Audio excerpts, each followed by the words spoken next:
Nobody in the Interstellar Alliance liked the sound of the word Deathworld. They had other names for such places. Broken worlds, predator planets, gravity traps. No. But Deathworld was the one that kept the meaning sharp, like a blade you could not stop touching. It meant a world that tried to kill you every hour you lived on it. A world where survival was not a career or a sport. It was the first rule of breathing. When the Alliance scouts first caught the signal from Sol, they almost dismissed it as noise. An old band transmission, scattered and stubborn, leaking into space like a campfire smoke that refused to die. But it did not stop. It repeated. It layered. It grew. The longer they listened, the more pattern emerged. Words, music, laughter. A kind of casual confidence that did not fit any safe world they knew. The scout ship Koresh drifted at the edge of the system with its lights dimmed. Its crew moved softly, like prey animals approaching a burrow that might still have teeth. They did not enter the inner worlds at first. They watched from distance. They mapped the gravity wells. They scanned radiation levels. They searched for the usual markers of a young species. Fragile habitats, cautious orbital stations, slow expansion, timid signals.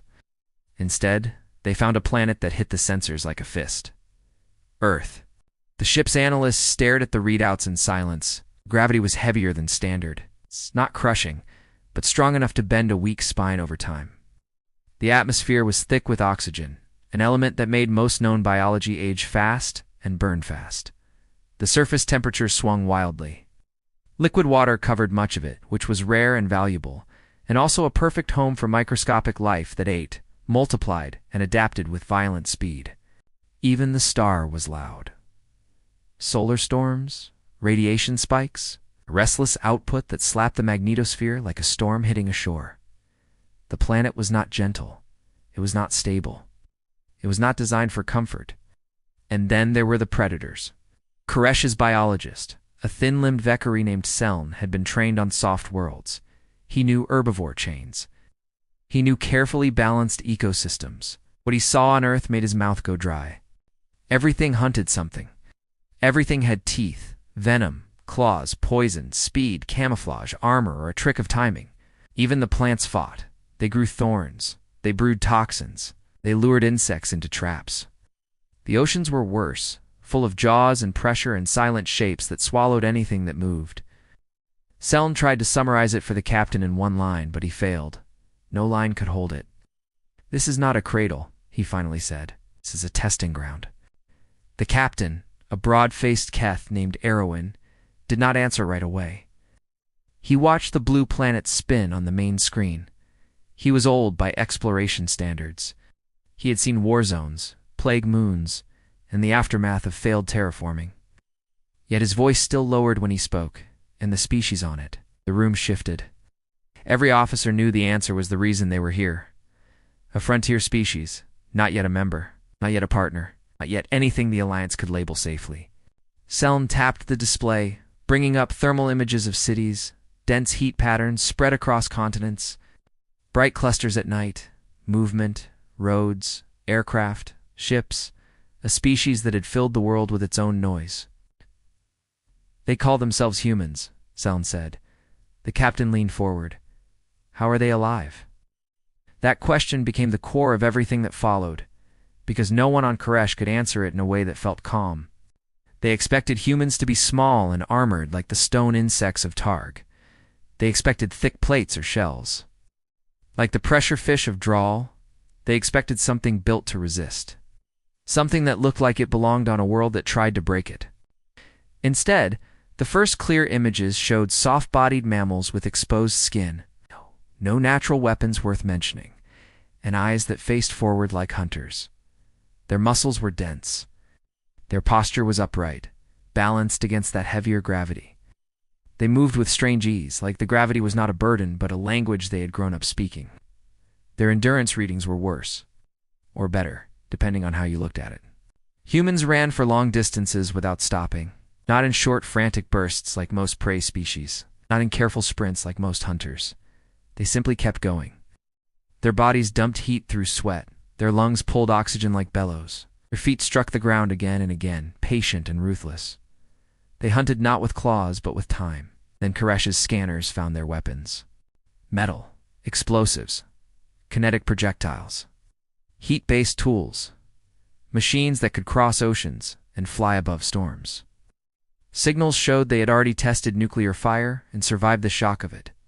They were still here, still building, still broadcasting jokes and songs into the dark. The captain called a secure channel to the Alliance's nearest relay and reported what they had found. The message included the same key phrase repeated in different ways, as if adding words could make it clearer. Deathworld species, potential threat. Proceed with caution. The reply came days later, delayed by distance and protocol. It was short, official, and cold. Observe only. No contact until full assessment. No interference, no provocation. Erwin read the order twice. He looked at his crew. "We will watch," he said. "We will learn. We will not wake a sleeping predator." But humans were not sleeping. They were climbing. They had outposts in orbit. They had machines on their moon. They had probes that had already touched other worlds in their system. Their radio traffic was thick with arguments, prayers, entertainment, anger, grief, and hope. They were loud in the way only a species that had never been truly silent could be. A species that had grown up with wind, thunder, animal screams, and the constant pressure of things trying to kill it. Seln spent long hours listening to their recordings, translated through layers of imperfect software. He heard humans talk about weather like it was an enemy they respected. They spoke of storms, droughts, heat waves, blizzards, floods. They spoke of predators with names, some given like stories for children. They spoke of diseases like seasonal events, and of vaccines like ordinary tools. They argued about politics with a passion that sounded like war, then laughed about sports as if conflict could be turned into a game. The more Seln listened, the less he understood how fear worked in human minds. They feared many things. They feared each other. They feared losing comfort. They feared hunger. They feared death, but their fear did not stop them. It pushed them. On the 9th day of observation, Koresh detected a human deep spacecraft, small and crude by Alliance standards, sliding on a path toward the outer system. It was not aimed at Koresh. It was aimed at the relay region, the border of known space, like a child tossing a stone into the dark to hear what it hit. The craft carried a plaque with symbols, a greeting, claim. Erwin watched it drift and felt a strange tightening in his chest. The humans were not just surviving, they were reaching. They were sending their hand out beyond their own dangerous nest. They had no idea what waited. Maybe they did and did it anyway. Seln pulled up the human craft's internal recordings, static, data logs. A voice message meant for no one and everyone. The translator struggled, then made sense. "We're not alone," the human voice said, soft with excitement and dread. "If you find this, hello. We came from Earth. We came from a hard place, but it taught us to keep moving. We don't know if you're friendly. We hope you are. If you're not, we still hope you listen. We just want to understand what's out there." Erwin felt the room go quiet. Even the engines seemed to soften. "Frontier species," one officer whispered, as if saying it too loudly might summon something. Another officer, a communications specialist, shifted uneasily. "Captain, the Alliance will want to quarantine this system. They'll want to lock it down. We'll call it a containment risk." Erwin did not answer. His eyes stayed on the blue planet. He'd grown up on a safe world where children were taught to avoid sharp edges, where the worst danger was falling off a walking path, where food came in sealed packets and the air never changed. Earth was a world of sharp edges, a world of constant change, a world that punished weakness and rewarded adaptation, a world where a species had learned, by necessity, to endure. Human endurance was not a trait, it was a culture. Seln, still listening, looked up with a pale expression. "Captain, I have something. It's from their networks, a live broadcast. They're doing a public message about the deep space probe." "Put it on," Erwin said. The screen filled with a human face, older, lined, eyes bright. The human spoke in simple phrases, meant for millions. The translator struggled, then caught up. "We sent our little craft out there," the human said. "We don't know what it will meet, but we're sending it anyway. That's what we do. We step into the dark. We take the risk. Some people say it's foolish. Some people say we should stay home and be safe. But Earth never let us be safe. Earth made us strong, whether we wanted it or not." The human paused, lips pressed together, as if considering something heavy. "And if something out there hears us, the human continued. We want you to know this. We didn't get here by being gentle. We got here by learning, by failing, by getting back up. We come from a death world, and we learned to survive it together. Erwin's hands clenched slightly on the arms of his chair. Seln's voice was tight. They used the word death world. They know what they are. How? Another officer asked. No one told them. There's no Alliance beacon in their system. Seln shook his head. They figured it out on their own. That was when the ship's alarms whispered, not loud, but urgent. A new signal. A narrow beam transmission from Earth aimed directly toward Koresh's hidden position. The whole bridge stiffened. That's impossible, the communications officer said. We're masked. We're cold. We've given them nothing to lock onto. Seln's fingers moved across his console, fast and shaking. It's a directed sweep. They're scanning. They're not aiming at us exactly. They're aiming at the region of space where we are. It's like they suspect something is there. Erwin stared at the signal, a clean pulse repeating at steady intervals. Not random noise. Not a broadcast for entertainment. It was a question, thrown into the dark with intent. The translator cracked the pattern, mapping it into human language fragments. The message was short and careful, like someone trying not to sound afraid. To whoever is out there, it said. We see you, Erwin. Felt the cold spread through his gut, slow and real. Humans had not even left their system. Not truly. They were still learning to walk among stars, and yet they were already looking back, already sensing eyes on them, already calling into the void with the confidence of a species that had spent its whole history being hunted. The captain's voice came out low. Cut all emissions. Tighten the mask. Drift. The crew obeyed, but the signal from Earth did not stop. It repeated again and again, patient as gravity, steady as a heartbeat. And then a second signal joined it. Different frequency, different pattern. This one was not a question. It was a warning. Seln's translator finally made sense of the words, and his face turned ashen. It says, he whispered. If you mean harm, remember this. We learned survival instincts the hard way. The bridge went still, and Erwin realized something that made his mouth dry. The Alliance had ordered them to observe only, to avoid contact, to avoid provocation. But the humans had already made contact, not with a handshake, not with diplomacy, with awareness. With alien fear turned inside out. A Deathworld species was staring into space, sensing the Watchers, and telling them, in plain language, that Earth had raised them in violence and resilience, and they would not be easy prey. Erewhon looked at the blue planet one more time, and the chilling realization settled in his mind like a weight. They were not studying humanity anymore. They were being studied back. The signal from Earth kept coming, steady and calm, like it had all the time in the universe. Erewhon forced himself to breathe slowly. He could feel his crew watching him, waiting for the tone of his next command, as if the wrong word might turn the dark into a door that could not be closed again. Koresh drifted with its systems held tight, cold like a stone, a shadow among shadows. But the human beam kept sweeping the region, brushing past them like fingers searching for a pulse under cloth. Seln's hands hovered over his console, not touching anything that might betray a trace. His eyes flicked between the spectrum and the main screen, where Earth glowed with quiet innocence that felt like a lie. They cannot see us, he whispered, as if saying it louder might make it true. Not with their level of sensors. Erwin looked at the beam again. It was not a random hunt. It was methodical, patient. It reminded him of something he had seen once on a border moon, long ago, when a small predator stalked a burrow. It did not rush. It did not waste energy. It waited for the prey to make the mistake. Then why does it feel like they can? Erwin said. No one answered. That was the worst part. The silence on the bridge was not empty. It was full of thoughts nobody wanted to put into words. Koresh's mission log recorded the next hours as routine. Adjusted drift. Reduced thermal signature. Maintained passive observation, but routine was just a mask. The truth was that every officer was listening to human broadcasts with a new kind of attention, like the words might suddenly contain a trap. Seln pulled up more human footage, but he did not choose military parades or explosive tests. He chose what he always chose when he wanted to understand a species. Their emergencies. Their moments of failure. A storm video played on the screen. Dark clouds rolling over a coastline, water climbing into streets, wind bending trees until they snapped. Humans moved through it, carrying children on their shoulders, They tied ropes between buildings, waded through filthy water to drag strangers onto boats.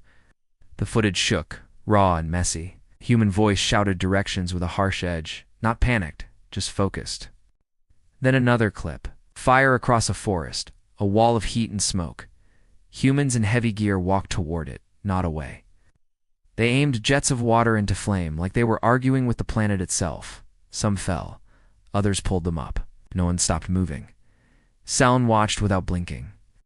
"These are not warriors," the communications officer murmured. "These are rescue workers." Seln did not correct him, because on Earth, Erwin was starting to realize rescue work looked like war. The enemy was not always another species. Sometimes the enemy was simply weather, disease, hunger, gravity, predators, and the cold. Earth did not care what you called it. It took what it wanted. Humans kept standing back up. Koresh's sensors found more evidence of the Deathworld conditions that had shaped them. Old scars on continents where the ground had cracked and swallowed cities. Radiation maps from disasters humans had caused themselves, then cleaned up with stubborn patience. Global disease waves recorded in their history, and the way they had responded each time with fear, denial, grief, and then organization. That pattern repeated in everything: chaos, pain, adaptation, cooperation, even if it came late. Erwin watched a recording of a human child learning to walk. The child fell and cried. The adult nearby did not panic. They smiled, held out hands, and encouraged the child to try again. The child tried again. It was such a small moment, and it made Erwin's throat tighten. On his world, falling was rare. Floors were soft, edges were rounded, pain was treated like an error. Here, pain seemed like a teacher humans expected. Even their young met it and continued. Seln's voice turned careful. "Captain, I believe the Alliance has misunderstood what they are seeing." Arawan kept his eyes on the screen. "Explain." Seln hesitated, then spoke like someone stepping onto thin ice. "The Alliance treats Deathworld species as unstable threats. But the data suggests humans are unstable in a different way. They are emotionally volatile, yes. Their societies argue constantly. They compete. They fight among themselves. But when faced with outside pressure, they compress. They align." He pulled up a set of translated human phrases taken from their history. Their movies, their speeches, their personal letters. Some were hard to decode, full of metaphor, but the themes were clear. We endure. We adapt. We do not give up. Protect our own. Erwin's lower hands flexed against his chair. "That sounds like a threat. It sounds like identity," Seln said. "A story they tell themselves so they can survive." The communications officer leaned forward. "They tell it to themselves, why did they tell it to us?" That question hung in the air like a fine dust. Because humans had sensed they were being watched. Because being watched made them tense. Because being watched made them remember their oldest instincts. Survival instincts. Erwin replayed the warning message again in his mind. Not as a translation, but as a feeling. It was not shouted. It was not dripping with cruelty. It was calm. It was firm. It was what a cornered creature said when it was deciding whether to run or strike.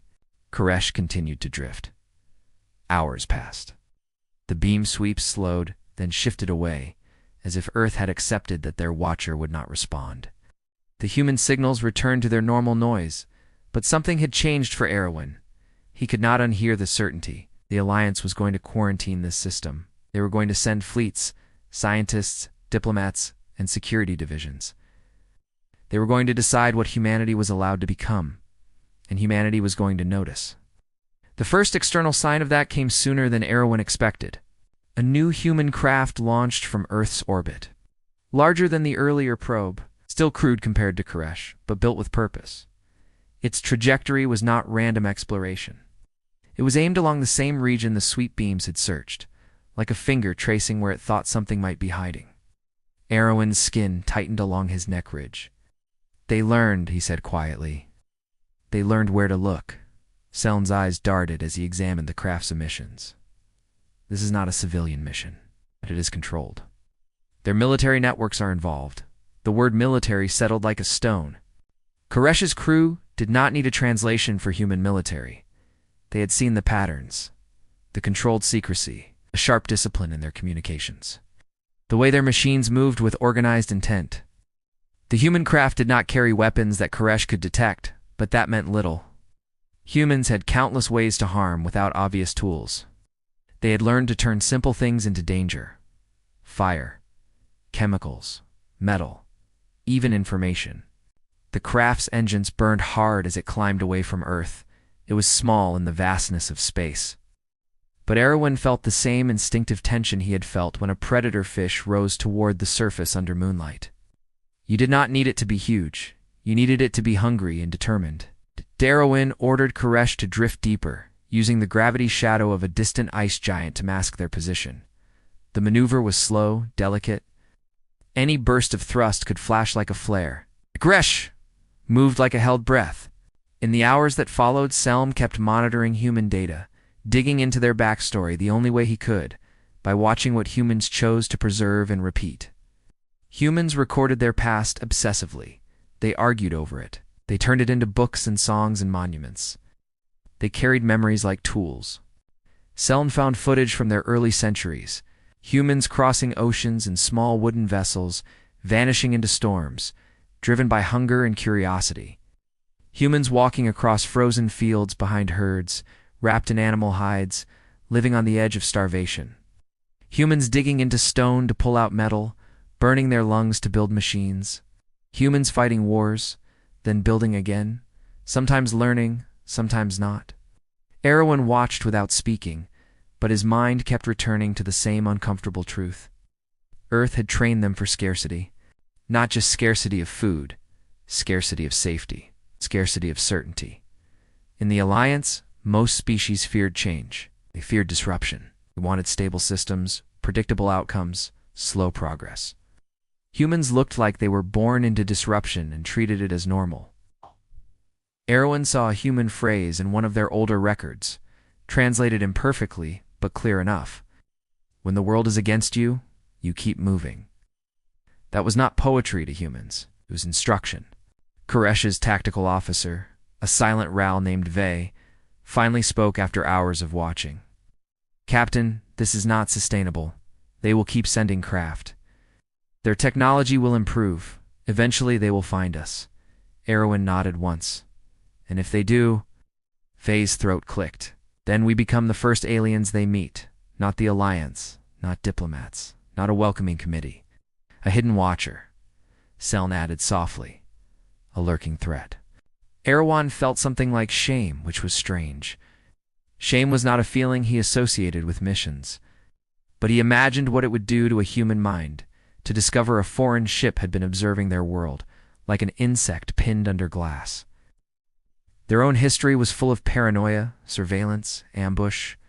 Their survival instincts did not come from theory. They came from actual nights where something in the dark meant harm. Koresh was not only watching, Koresh was behaving like the dark. Erwin looked at the blue planet again, now partly obscured by distance and light scatter. It felt less like a peaceful marble and more like a living eye. Send a report to the Alliance relay, he said. The communications officer froze. Captain, any transmission risks detection? Send it anyway, Erwin said. Use the tightest burst. Minimal content. They need to know the humans are actively searching. The officer complied with shaking fingers. A short, encrypted pulse left Koresh, aimed away from Earth, slipping into the void like a whispered confession. Then Koresh waited. Hours later, the reply came back. Alliance Command acknowledged the report. It added new orders. Maintained concealment. Avoid contact. Additional assets en route. And containment protocols under review. Containment. Erwin read the word and felt his stomach drop. Containment was what the Alliance did when it was afraid. Containment meant barriers, patrols, quarantines, sometimes strikes, if a world was deemed too dangerous to allow into open space. Selin read the message over his shoulder. His voice went thin. If they try to contain humanity, the humans will interpret it as an attack. And if humans interpret it as an attack, they added, they will respond with what they know. Erwin's eyes flicked to the screen again, where human emergency footage still played. A burning building, a flood. Humans running toward danger, not away, because someone was inside. Someone was their own. He suddenly wondered what humans did when they believed the danger was outside their world instead of inside it. What did human resilience look like when it was aimed at an enemy? Koresh's sensors caught a new development. The human craft in deep space began transmitting, not outward, but back toward Earth. A high-band data stream, dense and encrypted. Humans were sharing what they had found, or what they believed they had found. Minutes later, human networks erupted with a new tone, a subtle shift that Selm could detect even without perfect translation. Words like unknown, contact, watcher, presence. Not confirmed, not proven, but enough to spread. Humans were already building theories, already choosing sides. Some voices demanded caution. Others demanded action. Erwin's bridge filled with quiet fear that had nothing to do with weapons. It was fear of what happened when a Deathworld species began telling itself a new story. A story where they were not alone. A story where someone had been watching. A story where Earth might need to defend itself. Selm leaned closer to his console, pulling up the clearest live feed he could find from Earth. It was shaky footage of a human gathering at night, faces lit by screens. Someone had projected an image of the stars on a wall. Human spoke to the crowd, voice rough, words translated in broken pieces. "They think we're weak," the human said. "They always do, whoever they are." "They don't know what it cost us to get here," the crowd murmured, not with panic, but with a strange, steady anger. Erwin felt cold along his spine. He had heard that tone before in other species, right before war. But with humans, it was different. It was not pride alone. It was memory. It was every storm, every predator, every disease, every hungry winter, layered into a single hard idea. We survived worse. But on Koresh, Vay's hands tightened around the railing. "Captain, if they discover us, they may strike first." Erwin did not answer immediately. He watched a human face in the crowd, a young one, eyes bright with fear and excitement. The human looked up at the sky like it was both beautiful and dangerous, like it had always been. Erwin finally spoke, voice low. "We cannot let the first contact be a gunshot or a scream." Selm's head turned slowly. "Then what do we do?" Erwin stared at the Earth, at the Deathworld that had forged a species strong enough to sense a watcher in the dark. His mind ran through protocols, punishments, mission law. Then he thought of the Alliance's word again, containment. He imagined Alliance ships forming a ring around this system, cutting off routes, blocking signals, controlling humanity's first steps into open space like a hand closing around a throat. He imagined how humans would react, how their survival instincts would interpret the message. You are trapped. You are prey. Erwin's jaw tightened. He made a decision that felt like stepping off a cliff. "Prepare a passive reveal," he said. The bridge snapped to him. "Captain?" the communications officer asked, voice strained. "No transmissions," Erwin clarified. "No language. No message. Just a controlled change in our mask. A visual anomaly they can detect.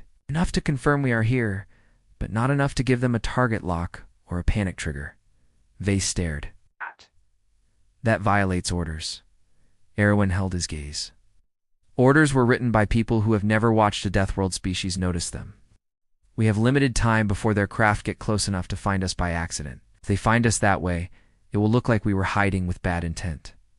Selm swallowed. "If we reveal ourselves." Erwin's voice turned quiet. "Then we become real. Not a monster story in their heads. A ship. A presence. Something they can point to and argue about with facts, instead of fear." Vay looked like he wanted to protest, but he did not. He only nodded once, the motion stiff with dread. Koresh adjusted its thermal output by the smallest margin. It's not enough to shine like a beacon, but enough to create a faint disturbance in the region the human craft was scanning. A controlled ripple, a whisper in the fabric of space. They waited. At first, nothing. Then the human craft altered course.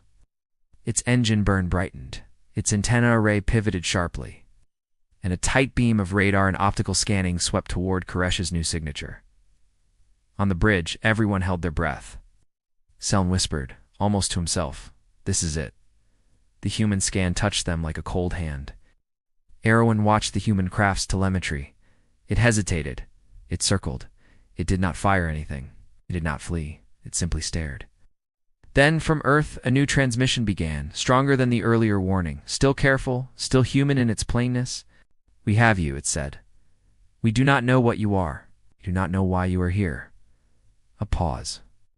And then the words that made Erwin's blood feel like ice.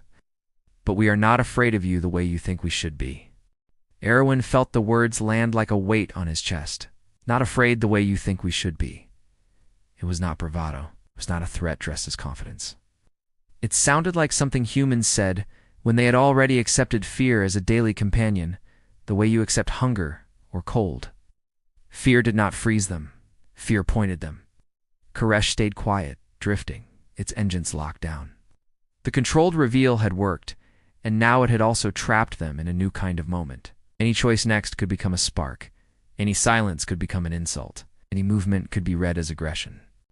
On the bridge, Selm's fingers trembled above the console. Faye stood rigid, eyes narrowed at the human craft's approach vector.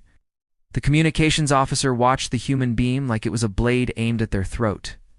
Erwin made himself speak calmly. No reactive systems, no weapon locks, no posturing. Faye's voice came out tight. Captain, they might be trying to bait us. Or they might be trying to stop themselves from panicking, Erwin said. He did not say the other part aloud. If humans were not afraid, then they were something worse for the Alliance's peace. They were unpredictable in the one way that mattered. They had learned to keep moving forward in nightmare conditions.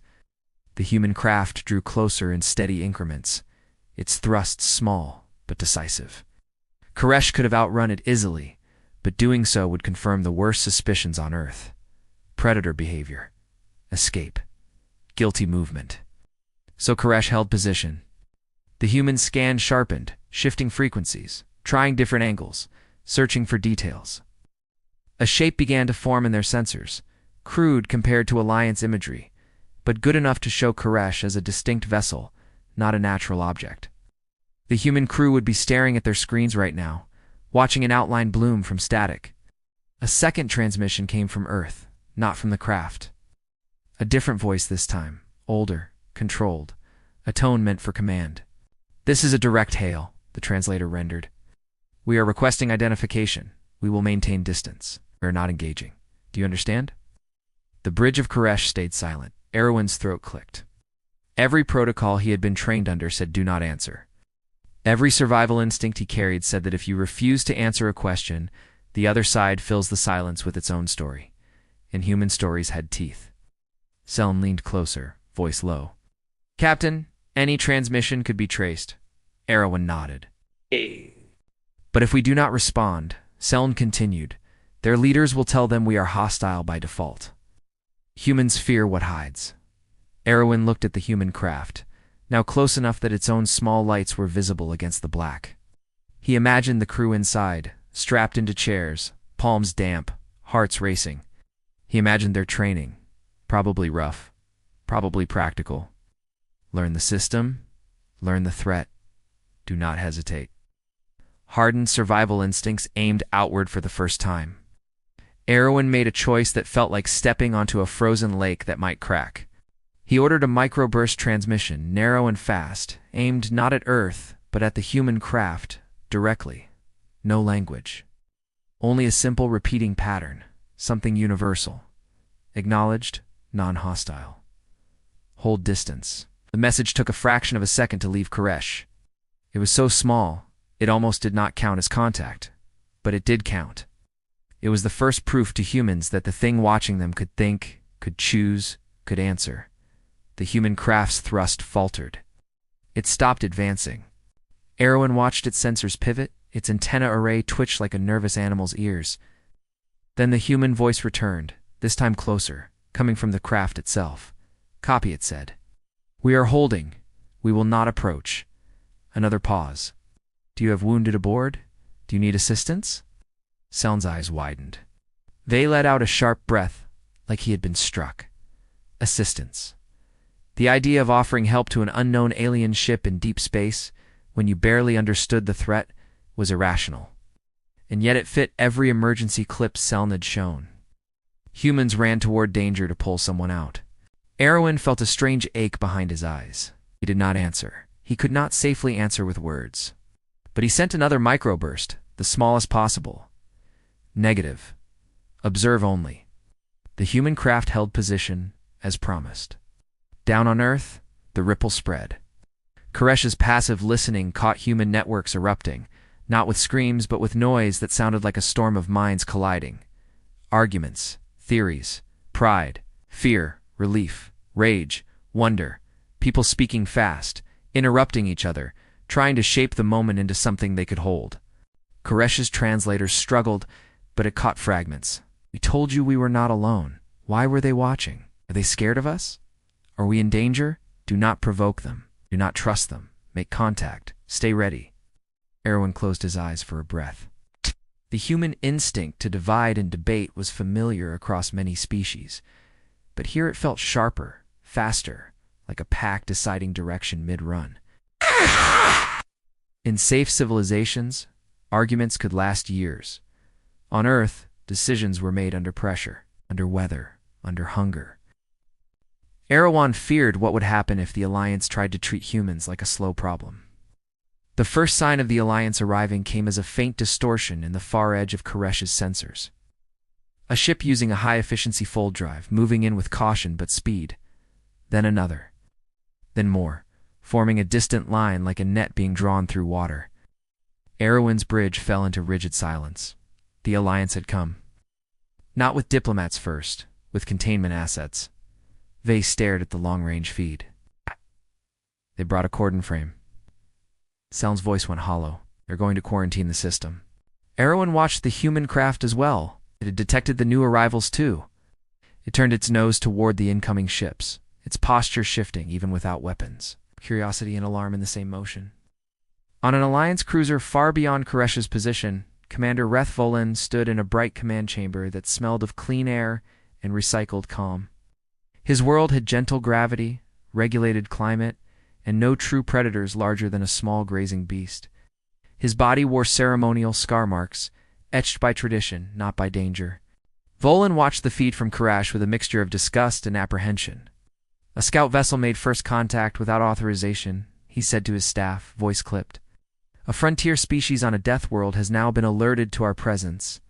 An aide pale-skinned and smooth-eyed swallowed. Commander, the humans have already launched a craft to investigate. They are receiving the Koresh signal bursts. They will know we are here soon. Volin's jaw tightened. Who will control the narrative? He turned to the display, where Earth rotated, blue and alive. He had read the briefings.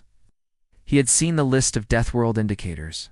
High oxygen, high gravity, aggressive biosphere, self-directed industrialization, weapon development, nuclear capability, a species forged in adversity. To Volin, it was not admirable. It was dangerous. Deathworld species are unstable, Volin said. Their survival instincts are not compatible with Alliance peace. They do not negotiate like we do. They escalate.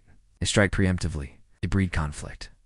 The words sounded like doctrine, but beneath them was the soft truth. He was afraid. He did not know how to speak to something that had grown up in a nightmare and learned to call it home. While Volin planned his cordon, another Alliance ship, a civilian observer named Lyra, sat in a small research bay, staring at archived human footage. She was a cultural analyst, not a soldier. Her species had evolved on a world of shallow seas and warm winds, where danger meant hunger, not teeth. Lyra had never seen a predator in person until she joined the fleet. She watched the storm rescues again, the fire lines, the flooded streets. The humans carrying strangers, coughing in smoke, hands shaking, still moving. Her hands trembled as she paused the image on a human face, eyes wide and determined. Not brave in the proud way, brave in the desperate way. The way an animal is brave when it has no choice but to fight for its young. Lyra's superior entered behind her. You're wasting time. Lyra did not look away from the screen. Commander Volin is preparing containment. Yes, the superior said. Lyra's voice rose slightly. Containment is what you do to a disease. Her superior's eyes narrowed. That is what Deathworld species become if allowed to spread. Lyra finally turned, and in that moment she felt something she did not expect. Anger. They are not a disease, she said. They are people. Their world taught them to survive. It is not a crime. Her superior's expression hardened. Survival is not the issue. Their instincts are, their violence, their unpredictability. Lyra held up the screen again, showing humans pulling each other from water. their faces streaked with exhaustion. "You call this violence," she said. "I see resilience. I see a frontier species that learned to protect each other because the planet would not. If we arrive with a cordon and threat displays, what do you think they will learn from us?" Her superior did not answer, but his silence was its own confession. Meanwhile, on Earth, the human response began to organize. The world's governments did not suddenly become one voice, not fully. Humans did not work like that. But they did what they always did under outside pressure. They began to align in clusters, forming a rough shape of cooperation around the central fact: we are not alone. In a hardened command room deep under a mountain, a human officer stared at the data feed from the deep space craft. His face was calm, but the way he held his hands showed tension. He had grown up through disasters and training. He had seen cities flood and nations argue and still adapt. He knew how quickly things could go wrong. His name did not matter. On this day, he represented a species. Unknown vessel responded, an analyst said. Minimal signals, non-hostile. Observe only, the officer repeated, tasting the words. That is what hunters do. That is what scouts do. Another analyst hesitated. Or researchers, maybe, the officer said. But if they were just researchers, why hide? Why run cold? Why watch first? 'Cause they are afraid of us, a junior voice said, barely audible. The officer did not dismiss it. He had read enough human history to know that being feared was dangerous. When people feared you, they did not always wait for proof before acting. He looked at the live feed again, faint distortions at the system's edge. New objects arriving. More ships, the analyst said. Multiple. March. Mass signatures. The officer's gaze tightened. That is not one scout. That is a group. He leaned forward, voice low. We do not fire. We do not chase. We do not threaten. But we do not kneel either. Ensure every channel we send is clear. We are cautious. We are sane. We are not prey. The room hummed with quiet agreement. On Koresh, Erwin watched the Alliance ships closing their positions, building their cordon frame like a fence across the stars. He felt a coldness in his blood. The Alliance thought it was building safety, was building a trigger. The human craft sent a new message, directed at the incoming Alliance ships now, not at Koresh. This is Sol System, the translator rendered. You are approaching our territory. State your intent. No fear in the tone. Not the way Volan expected. Not the way the Alliance doctrine predicted. On Volan's bridge, the message played across speakers. Several officers flinched at the directness. Few looked offended, as if the human had violated a sacred rule of politeness. Volan's mouth tightened. They claim territory already. They are a spacefaring species, an aide said quietly. By their definition, yes. Volan's gaze hardened. They have no standing. Lyra, hearing the same message from her research bay, felt her breath catch. She heard the human words and imagined the person behind them. A creature born under heavy gravity, raised among predators, taught by storms and disease and hunger, to stand up even when standing hurt. The human did not beg. They demanded clarity, 'cause on a Deathworld, unclear intent got you killed. Koresh's sensors caught subtle shifts in human networks again. New vocabulary, defensive planning, not just military, civilian readiness. People arguing, yes, but also preparing, because preparation was a human comfort. Erwin saw the most dangerous part forming. Humans were not afraid the way the Alliance expected. Humans were afraid in a way that sharpened them. They were turning fear into structure. And now, as the cordon closed, the human craft sent one more message, quiet but edged with something older than politics. We do not know your rules, it said, but we know ours. We survived Earth. Do not force us to prove what that means. Erwin stared at the words, and he understood the core conflict in his bones. The Alliance had built peace by avoiding harshness, by smoothing danger into protocol, by treating threat like a contagion. Humans had built survival by walking through harshness, by accepting danger as normal, by treating threat as a puzzle to solve with stubborn endurance. Both sides believed they were being reasonable. Both sides believed the other side was dangerous. And in the space between those beliefs, a single mistake could turn first contact into a story no one could undo. Koresh drifted between them like a witness who had already seen the ending in the shape of the beginning. And Erwin felt the tension rise until it was almost a sound. Because the next message would not just be words, it would be a choice. The cordon tightened one careful segment at a time. Alliance ships slid into position with mathematical precision, forming a wide arc beyond the outer planets.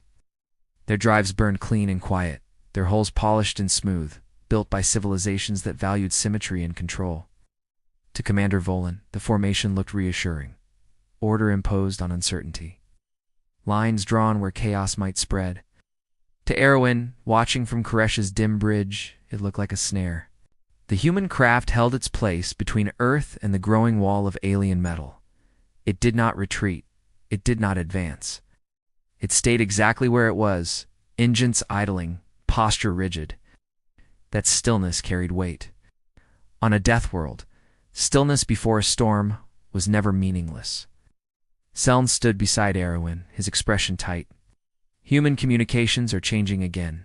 Explain, Erwin said.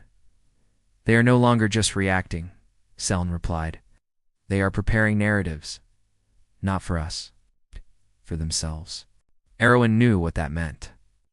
Humans told stories to survive. They framed danger in words that made it bearable. Once a story settled, it guided action. The wrong story could make restraint impossible. On Earth, the night side of the planet glowed with cities. In command centers and living rooms alike, humans watched the same images. Alien ships at the edge of their system, a lone human craft standing its ground, unknown watchers who had seen them long before being seen in return.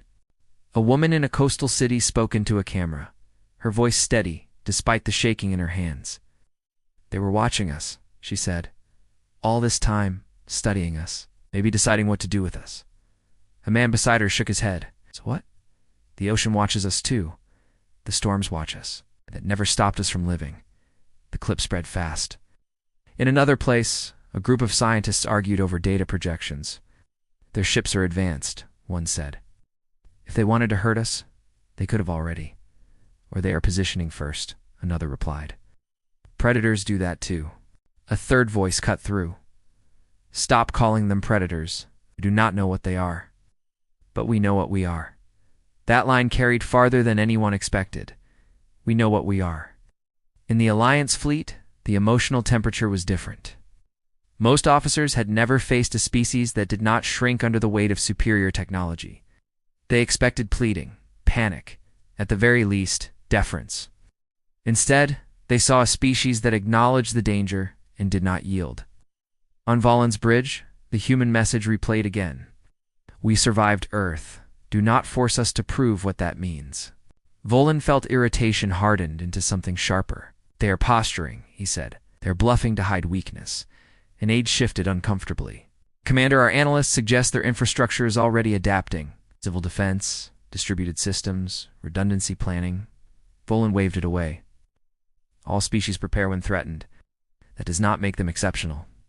But Lyra, listening from her station, felt a slow chill. She had spent days immersed in human history, but she had seen what happened when humans prepared. It was never loud at first. It was quiet. Systems adjusted. People trained. Habits changed. By the time violence arrived, humans were already shaped to meet it. She requested a private channel to Volin. He accepted with visible annoyance. Commander Lyra said, keeping her tone respectful, you are misreading them. Volin's eyes narrowed. Explain. They are not posturing, Lyra said. They are warning us. Humans do not threaten first. They describe consequences. It is how they speak to storms, to fire, to each other. They say what will happen if pressure continues. Volin's lip curled slightly. Sympathize with them. I understand them, Lyra replied. There is a difference. Volin cut the channel without responding. On Koresh, Erwin felt the first tremor of inevitability. The Alliance fleet continued to adjust its positions, tightening angles, reducing gaps. It was not an attack posture yet, but it was undeniably coercive. A demonstration of power meant to force compliance. Erwin imagined how that looked from Earth. A ring closing. A world that had always been dangerous suddenly felt smaller. Seln broke the silence. Captain, I am detecting human military chatter increasing near orbital facilities. Defensive, Erewhon asked. Yes, Selden said. But their definition of defense is broad. That was an understatement. Humans defended by preparing to endure anything. They did not expect rescue. They expected hardship. On Earth's surface, ordinary people went to work, took care of children, argued, laughed. Life did not stop.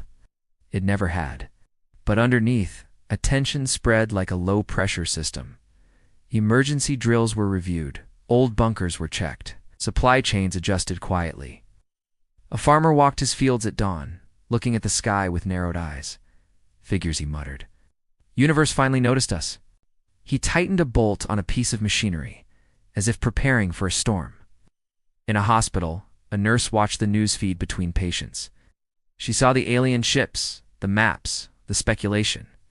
Then she turned back to her work, steady hands saving a life. Humans had learned long ago that panic did not heal wounds. Back on Koresh, Erewhon received a delayed update from the Alliance relay. Commander Volan intended to initiate a formal demand. Not a greeting, a directive. Erewhon felt his jaw tighten. What kind of demand? Restriction of movement beyond their system, Selden said.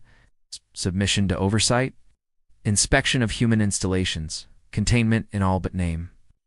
They will never accept that, Vey said quietly. No, Erewhon agreed. They will hear it as a cage. The human craft received the Alliance transmission moments later. Koresh intercepted it as well. Translation rough, but clear enough. The Alliance announced itself, its history, its authority, its concern. It framed humanity as a potential risk to galactic stability. It demanded compliance in the name of peace. On Earth, silence followed the broadcast. Not the stunned silence of fear. The heavy silence of calculation. In the mountain command room, the human officer listened without interrupting. His face was unreadable. When the transmission ended, he leaned back slowly. They want us to stay small, he said. A general beside him shook her head. They want us controlled, another voice added. They watched us grow up in the dark and decided they know what we are. The officer closed his eyes for a moment.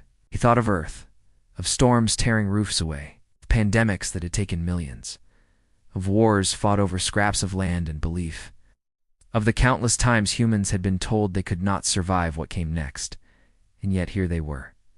He opened his eyes. Send a reply, he said. Measured, calm, honest. The message went out, not rushed, not heated. We acknowledge your presence, it said. Acknowledge your concern. We did not survive our world by surrendering our future to fear. We are willing to talk. We are not willing to be contained. The words carried no insult, no threat, just refusal. On Volan's bridge, the reply triggered a wave of unease. Some officers looked at each other. Others stared at the display as if waiting for the humans to soften. They defy us openly, an aide said. Volan's hands tightened. They test boundaries. They protect them, Lyra whispered. Unheard. Volan straightened. Increase the cordon density. Show 'em we are serious. Alliance ships adjusted again. The ring drew closer. Erewhon watched the movement with a growing sense of dread. They are pushing too hard. Sel nodded. Humans interpret pressure as intent, as if summoned by the thought, the human craft made a subtle change. Its orientation shifted, placing itself squarely between Earth and the nearest Alliance vessel. It did not charge weapons, did not broadcast threats. It simply placed its body in the way. The gesture rippled through human networks like a spark. That single act, so small, carried enormous symbolic weight. They are standing between us and them. Erewhon felt something like awe bloom in his chest. The human craft was insignificant compared to the Alliance ships. One hit, one mistake, and it would be gone. But that was not the point. On a Deathworld, you learned early that size did not decide everything. What mattered? Position mattered. Meaning mattered. The Alliance ships slowed. Volan stared at the display. They are using civilians as shields. They are using themselves. Lyra said sharply over the channel she reopened without permission. Oh, they're doing what they always do. Standing in harm's path to buy time. Volan turned on her, anger flashing. Enough, you forget your place. I know my place, Lyra replied. It is to tell you when you are about to make a mistake. She gestured to the screen. See defiance. I see a species that does not believe in waiting to be saved. The tension on Valen's bridge was thick. Orders hovered, unspoken, heavy with consequence. On Earth, the human officer watched the human craft's telemetry. His chest tightened. He knew the crew aboard. Their names, but their kind. Volunteers. Test pilots. People who ran toward the unknown because someone had to. Hold position, he ordered quietly. Do not advance. Do not retreat. The human craft held. Erwin felt his breath catch. The pressure in the space between fleets felt almost physical now, like a storm front about to break. Sensors hummed. Droids whispered. Countless fingers hovered over controls across dozens of ships. This was the moment before a choice hardened into history. Seln's voice shook. Captain, I am detecting microfluctuations in human power grids. They are bracing for potential impact scenarios. Erwin closed his eyes briefly. Humans prepared for disaster the way others prepared for ceremony. With grim acceptance and stubborn hope, he opened them and looked at the blue planet one more time. Earth had never been gentle. It had forged a species that expected pain and moved anyway. A species that did not see survival as a miracle, but as a responsibility. The Alliance thought it was preventing chaos. Humans thought they were being tested. And tests were something Earth had trained them for since the first breath they took under heavy gravity. The cordon reached its closest point yet. The human craft did not move. Neither did Koresh. Across the void, fear, awe, and anticipation twisted together until it was impossible to tell where one ended and the other began. Everyone felt it. Something was about to happen. Not yet, but soon. The first weapon did not fire. That was the moment everything changed. For long seconds that felt like hours, every ship held its breath. Alliance cruisers, polished and powerful, hovered with systems charged but restrained. The lone human craft stayed fixed in space, its hull scarred from earlier tests and hurried construction, its crew strapped in and silent. Koresh drifted between them like a witness who knew too much. Commander Volan stared at the tactical display, his jaw locked. His fleet could end this standoff in moments. A demonstration shot, a disabling pulse, a forced retreat. Every option sat ready beneath his fingers, and yet he hesitated. Because nothing about the humans matched the simulations. They had not panicked, they had not begged, they had not lashed out. They had done something far more unsettling. They had stood still. Lyra broke the silence on Valen's bridge, her voice steady but urgent. Commander, if you strike first, you confirm every fear they have. You turn caution into certainty. Volan exhaled sharply. Okay. And if we retreat, we invite them to push further. They are not pushing, Lyra said. They are holding. There is a difference. Volan looked again at the human craft. It did not glow with weapon signatures. It did not broadcast threats. It simply existed in the narrow space between worlds, daring the galaxy to define it. Erwin felt the shift before any order came. Years of command had taught him to sense when a decision cracked. He leaned forward in his chair. They are reconsidering, he murmured. Sel nodded slowly. Human networks have noticed it too. Their tension is changing. Less panic, more focus. On Earth, the change rippled like a breath finally released. People still watched their screens, but the noise softened. The story they were telling themselves adjusted just slightly. They are listening. In the mountain command room, the human officer straightened as new data came in. Alliance fleet has paused, an analyst said. No further advance. The officer closed his eyes briefly, then opened them. Good, he said. Now we show them who we really are. A new transmission left Earth, not from a military channel, not from a government authority. It came from everywhere. A curated stream of human history selected not to intimidate, but to explain. Images and recordings flowed outward into space, translated as best as possible. Not propaganda, not boasts. Truth. Alliance analysts watched in confusion as the feed unfolded. Early humans huddled around fire, afraid of the dark but using it anyway. Humans walking across frozen land with children on their backs. Humans fighting predators with crude tools, losing many, adapting slowly. Humans building shelters, failing, rebuilding. Humans grieving their dead, then planting crops over the graves because life had to continue. Storms flattening cities, humans rebuilding them, earthquakes tearing open ground, humans pulling each other from the rubble, diseases sweeping continents, humans arguing, failing, learning, surviving. Wars too, brutal ones. Humans destroying each other, then standing in the ruins asking how not to repeat it. Sometimes failing again, sometimes learning. The feed did not hide the cost, showed it.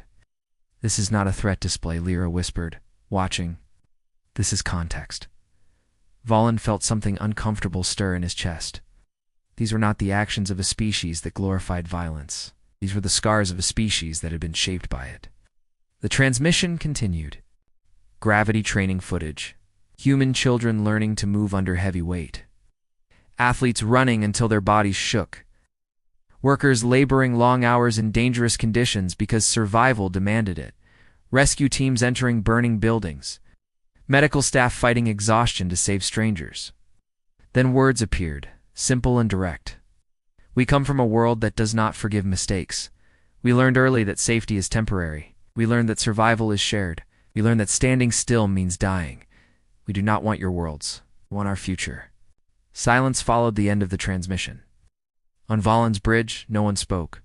The feed had cut deeper than any weapon. It showed a truth Alliance doctrine had never considered.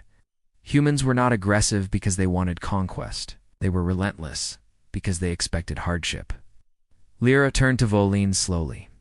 Commander, she said, they are not asking us to fear them. They are asking us to understand them. Voline swallowed. His voice, when it came, lacked its earlier certainty. If what they say is true, then containment will be seen as an act of violence. It will, Lyra replied, and they will endure it. But they will never forget it. Volan looked again at Earth, at the blue planet that had forged such stubborn creatures. He imagined his own species there, fragile and soft, crushed under storms and predators. They would not have lasted a generation. Humans had lasted thousands. Erwin felt the Alliance fleet's posture shift. Power levels eased, weapon locks disengaged. The cordon loosened, not retreating, but no longer tightening. He released a breath he did not realize he had been holding. On Earth, the human officer watched the same data. They're backing off, an analyst said quietly. The officer nodded. Good. Now we meet them halfway. The human craft received a new message from the Alliance. This one was different. Slower, less formal. It acknowledged human sovereignty within their system. It withdrew the demand for containment. It proposed talks, not oversight, not quarantine. Dialogue. The human craft relayed the message back to Earth. In homes and command centers alike, humans read it with cautious relief. But relief did not erase memory. The officer in the mountain command room stood. Prepare a response, he said. Respectful, firm. The reply went out. We accept dialogue, it said. We do not forget being watched. Trust will take time. We understand that. We are patient. Earth taught us that too. The words carried no bitterness, just truth. Commander Volan closed his eyes when the response arrived. For the first time since arriving, he felt the tension drain from his limbs. I had not realized how tightly he had been holding himself. He opened a channel to Koresh. Scout vessel, he said. Your actions prevented escalation. You exceeded your orders. Erwin inclined his head. I know, Commander. There was a pause. Valen's voice softened. You may have saved lives, many of them. Erwin said nothing, but something heavy eased in his chest. Lyra watched the exchange with quiet satisfaction. This will change everything, she murmured. It will, Valen agreed. Deathworld species will no longer be footnotes and threat assessments. They never should have been, Lyra said. Days passed. The Alliance fleet repositioned, not as a barrier, but as a distant presence. Human craft multiplied, not in aggression, but in observation. Scientists spoke to scientists. Pilots exchanged cautious greetings. Translators worked tirelessly, smoothing rough edges without dulling meaning. Erwin participated in the first joint observation session, watching human engineers explain how they reinforce structures against storms and quakes. He watched Alliance specialists listen in disbelief. You build for failure, one alien remarked. Yes, a human replied simply. Because failure always comes. That sentence traveled far. On Earth, People returned to their lives with a new awareness. The sky felt larger. The danger felt different but familiar. Humans had always lived under something vast and uncaring. The universe was just the next version of that. In one quiet moment, the human officer stood alone, looking at a live feed of Earth from orbit. Clouds rolled over continents. Storms formed and faded. Life went on. "We survived another one," he murmured. On Koresh, Seln compiled his final report. His conclusion was brief. Humans are not defined by their weapons. They are defined by endurance. They should not be feared for their aggression. They should be respected for their resilience. Erwin read it and nodded. Weeks later, the Alliance formally recognized humanity as a frontier species with unique classification, not a threat category, not a containment risk. A survival civilization. The phrase spread through the galaxy, carrying weight. Worlds that had never known true danger listened differently when humans spoke. They heard not bravado, but experience. When humans advised preparation, others paid attention. When humans warned of complacency, it was taken seriously. Fear did not vanish, but it changed. It became respect. On Earth, life continued as it always had. Storms still came. Predators still hunted. Gravity still pressed down on every step. Humans still worked, argued, loved, failed, and endured. The galaxy now knew why. Because Earth had never been kind, and it had raised a species strong enough to face the stars without asking them to be.